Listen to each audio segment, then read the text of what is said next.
थेट जाऊयात, उदय सामंत बोलतायत। सर्वप्रथम एक जो पहिला महत्त्वाचा मुद्दा होता की चाकणमधल्या वाहतूक कोंडीचा, तर वाहतूक कोंडीमध्ये देखील शॉर्ट टर्म, मिड टर्म आणि लॉंग टर्म अशा पद्धतीचे आम्ही निर्णय घेतले। याच्यामधला पहिला जो निर्णय आहे तो निर्णय म्हणजे कुठच्याही परिस्थितीमध्ये RMC सारखं अत्याधुनिक मटेरियल वापरून हे जे पहिले खड्डे पडलेले आहेत ते खड्डे दुरुस्त करण्याचा निर्णय 31 ऑगस्टपर्यंत हा आज बैठकीमध्ये घेण्यात आला। त्याच्यामध्ये देखील एकनाथ शिंदे साहेबांनी आम्हाला सगळ्यांना मार्गदर्शन केलं। अनेक रस्ते हे मंजूर झालेले आहेत। त्याच्यामध्ये PMRDचे रस्ते मंजूर झालेत, PMRDचे मंजूर झालेत, परंतु जानेवारीमध्ये टेंडर झालं, आतापर्यंत ते वर्क ऑर्डर होऊन देखील रस्ते सुरू झालेले नाहीत। तर अशा कॉन्ट्रॅक्टरवर ब्लॅकलिस्टची देखील कारवाई करावी अशा पद्धतीचा निर्णय आज आम्ही बैठकीमध्ये घेतला। अनेक रस्ते नव्यानं करण्याच्या संदर्भातले प्रस्ताव होते, ते नव्यानं करण्याचे MMRDAचे प्रस्ताव देखील माननीय शिंदे साहेबांनी आज मान्य केले। आपल्याला बघितल्यानंतर घनकचऱ्याचा प्रश्न होता, कचऱ्याचा प्रश्न होता।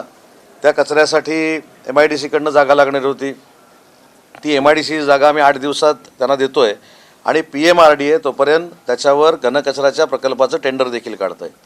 तिसरा महत्त्वाचा विषय, ज्या कंपन्या 700 एकर 800 एकर जागा घेऊन त्या ठिकाणी स्थापित झाल्यात आणि त्यांनी ॲग्रीमेंटमध्ये असं म्हटलं की त्यांच्या इकोसिस्टीमचं ट्रॅफिक असेल किंवा रॉ मटेरियलचं ट्रॅफिक असेल किंवा त्याचं पार्किंग असेल, हे आम्ही आमच्या जागेमध्ये करणार आहोत।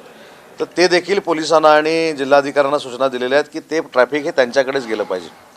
आपल्या रस्त्यांची भौगोलिक परिस्थिती अशी आहे जी समाधानकारक आहे की 3 मीटर डाव्या बाजूला आणि 3 मीटर उजव्या बाजूला आम्ही अजूनही रस्ते वाढवू शकतो, अशा पद्धतीची रचना पूर्ण ह्या चाकण विभागातली आहे। तर ते देखील 3-3 मीटरचे रस्ते वाढवण्याचा निर्णय आज आम्ही या बैठकीमध्ये घेतला। त्याच्यानंतर काही सबस्टेशनला जागा पाहिजे होती, त्या सबस्टेशनला देखील जागा देण्याचं काम आता MIDC करणार आहे, ते देखील 8 ते 10 दिवसामध्ये आम्ही पूर्ण करू।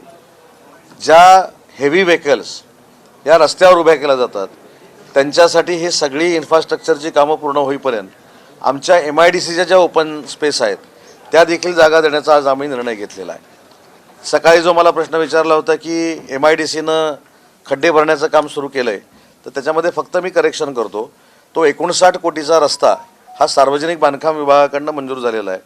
जानेवारीमध्ये त्याला वर्क ऑर्डर दिलेली आहे। कदाचित मी येणार म्हणून त्यांनी खड्डे भरायला सुरुवात केली असेल, परंतु तो MIDCचा नसून सार्वजनिक बांधकाम विभागाचा आहे।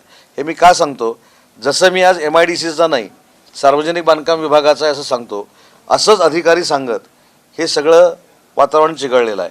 त्याच्यामुळे जिल्हाधिकाऱ्यांना कमिटीचं अध्यक्ष केलं आहे। जिल्हाधिकाऱ्यांनी ज्या एजन्सीकडनं काम करून घ्यायचं आहे त्या एजन्सीकडनं काम करून घेण्याचे अधिकार देखील त्यांना दिलेले आहेत। एखाद्या अधिकाऱ्यानं सांगितलेल्या वेळेमध्ये काम झालं नाही तर त्याच्यावर कारवाई करण्याचे देखील अधिकार त्यांना दिलेले आहेत। ट्रक टर्मिनल करण्याचा निर्णय आम्ही घेतलेला आहे। MIDCनं हॉस्पिटलसाठी देखील जागा देण्याचा निर्णय घेतला आहे, जिथं जिल्हा परिषद RH अत्याधुनिक हॉस्पिटल तिथं बांधणार आहे। तर या सगळ्या गोष्टी आज आम्ही करण्याचा निर्णय घेतोय। याच्यामध्ये पाणी पुरवठ्याचा एक विषय होता, तर पाणी पुरवठ्याच्या विषयाला देखील जलजीवन मिशनच्या पुढच्या आठवड्यामध्ये माननीय पाणी पुरवठा मंत्री गुलाबराव पाटील साहेब हे स्वतः चाकणमध्ये येतील, अधिकाऱ्यांची बैठक घेतील, उद्योजकांबरोबर बैठक घेतील आणि उद्योजकांना जलजीवन मिशनमधनं नक्की काय पाहिजे याच्यावर ते देखील निर्णय इथून घेऊन जातील।